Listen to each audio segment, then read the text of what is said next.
ఈ రోజున ఇక్కడ సన్మానం అనేది నాకు చేయాలని అంటే నేను ఒకటే చెప్పాను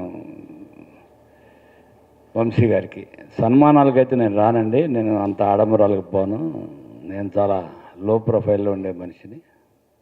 మీరు ఎవరెవరు ఏమనుకున్నారో అది వాళ్ళ వ్యక్తిగతం. నేను ఒకదానికైతే వస్తాను, మీరు బిల్డర్స్కి ఏదన్నా మీటింగ్ పెడతాను జస్ట్ గెట్ టుగెదర్ అంటే మీరు కమిషనర్ గారిని కూడా ఇన్వైట్ చేయండి, మేము ఇద్దరం వస్తాం. ఎట్ ద టేబుల్ మేము ఏమైతే చేయగలం ఏమైతే చేయలేం ఆ డిస్కషన్ పెట్టండి సార్, తప్పకుండా వస్తామని చెప్పాం. అందులో భాగంగా ఇక్కడ రావడం జరిగింది. ఇక్కడికి వచ్చినాక ఈ సన్మానం అన్నారు. నేను పెద్ద వక్తనేం కాదు, ముందు నాకు ఈ అవకాశం కల్పించిన గౌరవ ముఖ్యమంత్రి చంద్రబాబు నాయుడు గారికి, అట్లాగే నారా లోకేష్ గారికి, మన Guntur MP and central minister Pemmasani Chandrasekhar గారికి ప్రత్యేకమైన ధన్యవాదాలు తెలుపుతూ, ఈ సమయం మాకు ఉంది 10 నెలల కాలంలో మేమేమైతే చేయగలం అనే దాని మీద మేము ఈరోజు ఇక్కడికి వచ్చి మిమ్మల్ని కలవడం జరిగింది.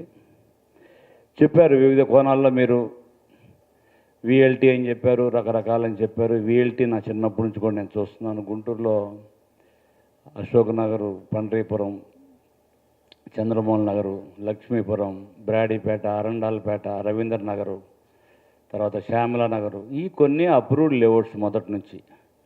ఈ అప్రూవ్డ్ లేఅవుట్స్లో ఎక్కడా కూడా మీరు ఏమైతే ట్యాక్స్ కట్టాలన్నారో అదైతే కట్టకర్లా. కొంత డిస్క్రిప్షన్లో ఏమవుతుందంటే మీరు అన్నట్టుగా 84 ముందు ట్యాక్స్ రెసిప్ట్ ఉందా అని చెప్పేది ఇది ఒక పెద్ద బూతు. ఇప్పుడు దాకా నాకు అవకాశం రాలేదు కాబట్టి నేను చాలాసార్లు బిల్డర్ మన శ్రీనివాస్ కుమార్ గారు చెప్తుండేవాడు, ఆయన చాలా తెలివిగలాడు. చాలామంది వాళ్ళ ఫ్రెండ్స్ ఒక పాత జిరాక్స్ తీసుకొచ్చి ఈ పేర్లు మార్చి మున్సిపల్ ఆఫీస్లో అప్లోడ్ చేస్తుండేవాళ్ళు. ఏంట్రా ఈ ఇంజనీర్లు అందరూ ఇట్లా చేస్తున్నారు, ఎంత రెవెన్యూ లాస్ అవుద్ది. యాక్చువల్గా అది అవసరంలా, డబ్బు కట్టాల్సిన పని లేదు. ఎక్కడో ఈ చట్టంలో లోపం, ఒక లొసుగు ఉంది. ఇప్పుడు మీకు ఈ వేదిక ద్వారా చెప్తున్నాను, ఏమైతే అప్రూవ్డ్ లేఅవుట్లు ఉన్నాయో వాటిలో ట్యాక్స్ కట్టాల్సిన పని లేదు. మీరు 84 రిసీట్ ఉందా లేదా, విజయవాడలో ఎట్లుందో దానికి ధీటుగా మేము అవసరమైతే కౌన్సిల్ రెజల్యూషన్ పాస్ చేసి గవర్నమెంట్కి పంపిస్తాం. తప్పకుండా ఎక్కడైతే మీకు అభివృద్ధి కావాలో, మీరు ఇందాక చెప్పారు inner ring road, inner ring రోడ్లో మీరు ఇంకా 4-5 డేస్లో థర్డ్ ఫేజ్లోకి వెహికల్స్ వెళ్ళిపోతాయి. Maximum 1 week, third phase vehicles 1 week లోపు వెళ్తాయి. అట్లాగే మాస్టర్ ప్లాన్ గురించి చెప్పారు. మాస్టర్ ప్లాన్ తప్పకుండా ఇవాళ మార్నింగ్ డిస్కషన్ చేశాం మేము. కమిషనర్ గారు ఎమ్మటే ఆయన విజయవాడ సిఆర్డీ ఆఫీస్తో మాట్లాడారు. ఒక థర్డ్ పార్టీ వాళ్ళకి దీనికి జాబ్ అప్పచెప్పారు, ఆర్వి అసోసియేట్స్ అని విజయవాడ వాళ్ళకి. అది ఏమైతే వస్తుందో ఒకసారి మీకు కూడా మీటింగ్ పెట్టి ఇంక మీ యొక్క సజెషన్ కూడా తీసుకునే దాని మాస్టర్ ప్లాన్ అప్పులు అతి త్వరలో చేస్తాం. తర్వాత యూజీడీ రేపు మధ్యాహ్నం సిఆర్డీఏ కమిషనర్ గారితో, గౌరవ మున్సిపల్ మంత్రి నారాయణ గారితో, నేను మా కమిషనర్ గారు పులి శ్రీనివాస్ గారితో మీటింగ్ ఉంది. దీని మీద సిఆర్డీఏ నుంచి ఇన్కంప్లీటింగ్ ఉన్న యూజీడీకి 500 crores ఇస్తామని చెప్పి వాళ్ళ మాటల్లో చెప్పారు. రేపు ఈవినింగ్ కల్లా దీని రిజల్ట్ కూడా అఫీషియల్గా వాళ్ళు ఎంత ఇస్తారు, ఏ ఫేజ్ నుంచి ఎట్లా ఇస్తారు కూడా రేపు ఈవినింగ్ దీని మీద ఒక టెంప్లేట్ వస్తుంది. తర్వాత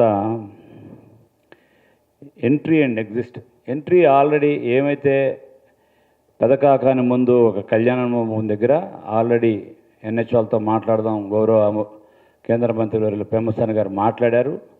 దాన్ని ఆల్రెడీ ఒక అప్రోచ్ రోడ్ వేస్తారు, వెరీ షార్ట్. దాని ప్లాన్స్ కూడా వచ్చినాయి. రేపు మీకు ఏదన్నా మీ దానికి మెయిల్ పంపిమన్నా కూడా ఏమైతే ఎట్లా వస్తుంది, ఇంకా మీ సజెషన్స్ కూడా చెప్పండి. తప్పకుండా మీరు అన్నట్టుగా పైలాన్ కానీ ఏదన్నా ఒక మంచి మున్సిపల్ కార్పొరేషన్కి ఐడెంటిటీ వచ్చేటట్టుగా దాన్ని, ఆ గాంధీ సర్కిల్ ఉంది కాబట్టి అక్కడ డెవలప్మెంట్ చేయడానికి అవకాశం ఉంటుంది. తర్వాత ఇక్కడ జరుగుతున్నది కమిషనర్ గారి యొక్క సహకారంతో యూజర్ ఫ్రెండ్లీ.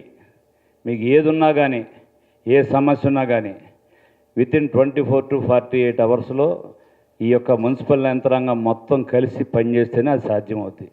నేను కానీ కమిషనర్ కానీ ఒక్కళ్ళని అనుకుంటే ఏది కాదు. దానికి సహకరించాలంటే అందరూ ఈ యంత్రాంగం సహకరించాలి.